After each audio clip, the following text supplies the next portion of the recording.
Assalamualaikum warahmatullahi wabarakatuh. Alhamdulillahirabbil alamin. Wassalatu wassalamu ala asyrafil anbiya'i wal mursalin wa ala alihi wa sahbihi ajma'in. Amma ba'd. Saudara-saudaraku sebangsa setanah air, dalam video saya 3 hari lalu saya katakan bahwa Jokowi atau Mulyono adalah pembangun pemerintahan maling atau istilah teknisnya korporatokrasi. Dalam seminggu ini kita dihebohkan oleh korupsi di Pertamina. Heboh nasional itu berupa meledaknya dugaan korupsi tata kelola minyak mentah dan produk kilang di PT Pertamina Patra Niaga, salah satu anak perusahaan Pertamina Persero. Nah, Kejaksaan Agung telah menetapkan 9 tersangka terkait dugaan penyalahgunaan tata kelola minyak mentah, yakni terjadi pengoplosan BBM bersubsidi yaitu Pertalite RON 90 yang dioplos dengan zat aditif tertentu sehingga harganya menjadi semahal Pertamax atau RON 92. Para penjahat atau bandit dalam tubuh Pertamina itu merugikan negara dalam tahun 2023 saja, setahun saja itu kerugian negara adalah 193,7 triliun, ya dekat-dekat 200 triliun. Sementara itu ada yang menduga kerugian negara lewat tata kelola migas di Pertamina lewat berbagai lembaga yang dimilikinya telah menyundul 1 kuadriliun rupiah, yakni 1.000 triliun rupiah, angka 1 dengan 15 angka 0 di belakangnya. Nah, dalam ontran-ontran korupsi di tubuh Pertamina itu ternyata 2 ponakan Jokowi juga terlibat korupsi. Bahkan kata John Sitorus, 2 oknum itu mendapat promosi kepangkatan yang cukup cepat. Kedua ponakan Mulyono itu punya posisi yang mentereng. Di zaman Jokowi, sang pembangun negara maling, berlaku kembali praktek politik yang memalukan, yaitu seorang yang kebetulan punya kekuasaan politik dalam Liga Korupsi Indonesia, maka bisa menjamin anak-anak dan kerabatnya menyusun grup-grup koruptor AMPI, yaitu anak, menantu, ponakan, adik, ipar, dan istri. Jadi diborong menjadi barisan koruptor.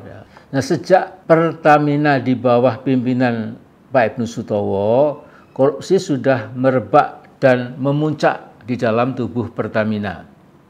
Ciri khas para petinggi Pertamina itu adalah sombong, ya, hidup serba mewah, membelanjakan uang Pertamina seperti kere nemoni malam dalam bahasa Jawanya, ya, seperti kere yang dimanjakan untuk berbuat apa saja dengan aji mumpungisme yang sangat akut. Tidak mungkin para koruptor itu ingat penderitaan rakyat. Saya berpendapat korupsi yang sudah berurat berakar di Pertamina sebaiknya memang dicabut sampai ke akar-akarnya. Kebetulan saya punya teman bernama Hatta Rajasa. Di bulan Juni tahun 2014, ya, dari 10 tahun yang lalu, itu dia harus berurusan dengan KPK, yaitu soal salah kelola migas. Sebelum itu, di bulan Desember tahun 2009, Hatta berurusan dengan KPK tentang hibah kereta api dari Jepang. Namun alhamdulillah yang kena hukuman cuma dirjennya saja. Walaupun banyak yang berspekulasi, jangan-jangan Pak Dirjen hanya dikorbankan, ya begitu saja, wallahu alam, saya nggak tahu. Nah, di tanggal 6 bulan Januari tahun 2014, KPK meminta Hatta Rajasa waktu itu menjadi cawapres supaya melaporkan secara langsung dugaan adanya mafia minyak atau pelanggaran hukum lainnya. Ketika berita muncul bahwa KPK menggeledah rumah Riza Khalid baru kemarin, ya, dan rumah anaknya yang keduanya dicurigai melakukan korupsi besar-besaran di Pertamina, saya jadi ingat hubungan Riza Khalid dengan Rajasa itu amat sangat akrab.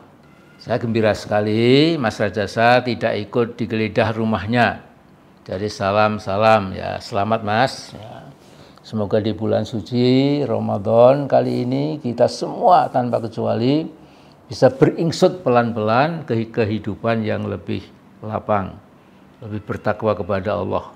Nah, pada 16 Juni 2014, 10 tahun yang lalu, sebuah kelompok yang menamakan dirinya Solidaritas Kerakyatan Khusus Migas dan Badan Penasihat Migas, pimpinan Saudara Ferdinand, melaporkan ke KPK agar Rajasa dan Riza Khalid diperiksa karena keduanya merusak bangsa ini dengan sengaja tidak membangun kilang pengelolaan minyak mentah agar bisa terus-menerus mengimpor bahan bakar minyak. Nah, apakah tuduhan Ferdinand itu punya substansi atau sekedar hoax? Memang sebaiknya itu di follow up. Jadi inilah saya menggunakan hak konstitusional saya memberikan pendapat. Kebetulan menyerempet kawan saya, saudara saya Mas Hatta Rajasa. Ya, tapi saya kira tergantung. Ya, kalau kemudian memang bersih ya dengan tenang-tenangnya itu bisa ditepis semuanya. Ya. Tapi kalau sebaliknya tentu ya Allahu a'lam. Saya kira begitu dulu. Assalamualaikum warahmatullahi wabarakatuh.